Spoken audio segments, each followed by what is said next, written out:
चारुलता के बड़े बेटे प्रकाश की शादी हुए 5 साल हो चुके थे। अब उसने अपने छोटे बेटे अरुण की शादी गुंजन से करवा दी। शादी के बाद गुंजन देवनारी बनकर ससुराल आई और मंजुला उसकी जेठानी बन गई। मंजुला बहुत मनमौजी थी। वो अपनी देवरानी के सरल स्वभाव का फायदा उठाकर उससे सारे काम करवाने लगी और खुद मन मर्जी करने लगी। गुंजन, मेरी सहेली ना बहुत बीमार है, मैं उससे मिलने जा रही हूँ, घर का काम तुम कर लेना। ठीक है भाभी, आप चिंता मत कीजिए, मैं सारा काम संभाल लूंगी।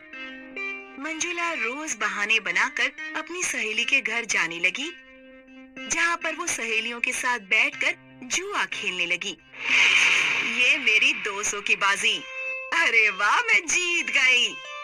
वाह मंजुला, आज तो तूने सारी बाजी जीत ली, तू तो पक्की खिलाड़ी हो गई है। रोज रोज सहेलियों के साथ जुआ खेलने से मंजुला को जुए की लत लग गई थी। अब वो घर पर अपने पति के बटुए से भी पैसे चुराकर जुआ खेलने लगी। उधर देवरानी गुंजन चुपचाप अकेली घर का सारा काम करती। बहू, घर का सारा काम तो बस तू ही करती दिखती है। मंजुला कहाँ है? माँ जी, भाभी रोज सत्संग में जाती हैं।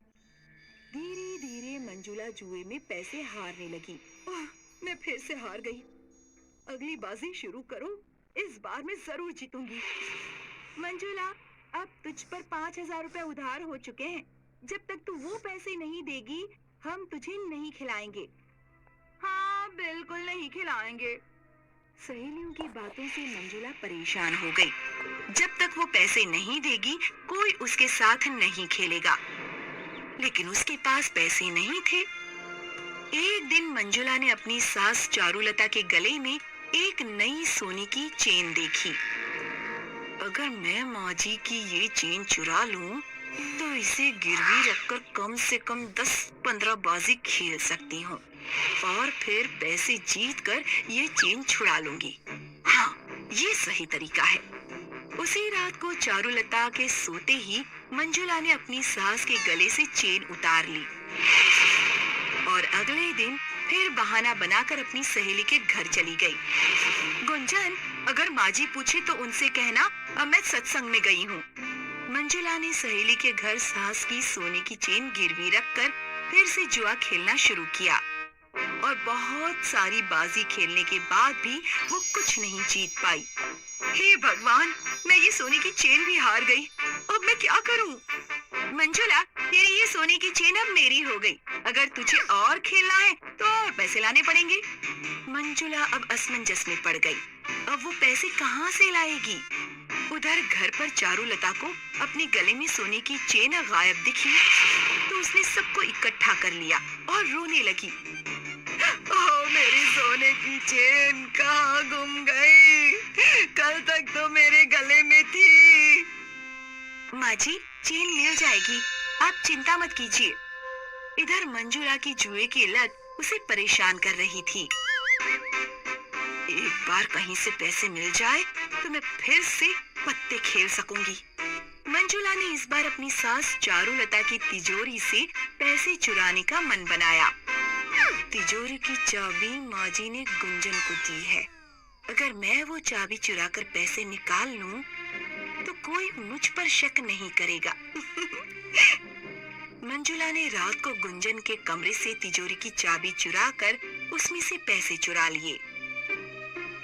लेकिन इस बार उसको गुंजन ने पकड़ लिया। भाभी, आप तिजोरी में से पैसे चुरा रही है?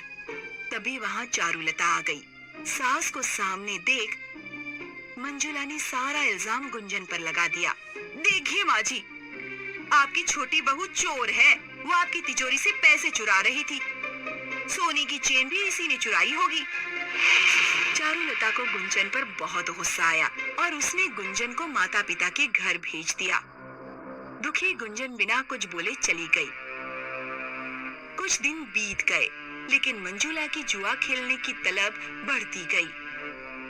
गुंजन चली गई, अब मैं सहेली के घर कैसे जा पाऊंगी? अपनी लत के वश होकर मंजुला ने अपनी सास की चाय में नींद की दवा मिला दी। चाय पीते ही उसकी सास सो गई। फिर मंजुला चुपके से उसके सोने के कंगन लेकर सहेली के घर चली गई। अरे वाह मंजुला, इस बार कंगन लाई है, मान गए। मंजुला ने फिर से खेलना शुरू किया।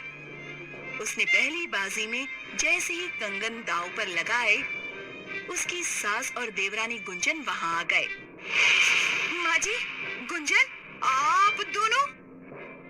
चारुलता ने मंजुला को रंगे हाथों पकड़ लिया और उसकी जुए की लत को सबके सामने उजागर कर दिया। मंजुला बहू, मुझे तुम पर बहुत दिनों से शक था, लेकिन जब तुमने छोटी बहू पर इल्जाम लगाया तो मेरा शक यकीन में बदल गया। भाभी, आपने सत्संग के नाम पर झूठ बोला और घर में चोरी करके सबका दिल दुखाया है। तुम्हारे जुए की लत और जीतने के जुनून की वजह से तुम मेरे कंगन और चेन दोनों गवा चुकी हो। वो तुम्हारे हिस्से के गहने थे, अब मेरे बाकी गहनों पे सिर्फ छोटी बहू का हक है। मुझे माफ कर दीजिए माँ जी, आज के बाद मैं ऐसा कभी नहीं करूंगी। हर जुआरी को लगता है कि वो बहुत सारा पैसा जीतेगा, लेकिन अगर एक बार जुए की लत लग जाती है तो बर्बाद कर देती है। किसी भी चीज की लत या उसका नशा इंसान को तबाह ही करता है, इसीलिए इससे दूर ही रहना चाहिए।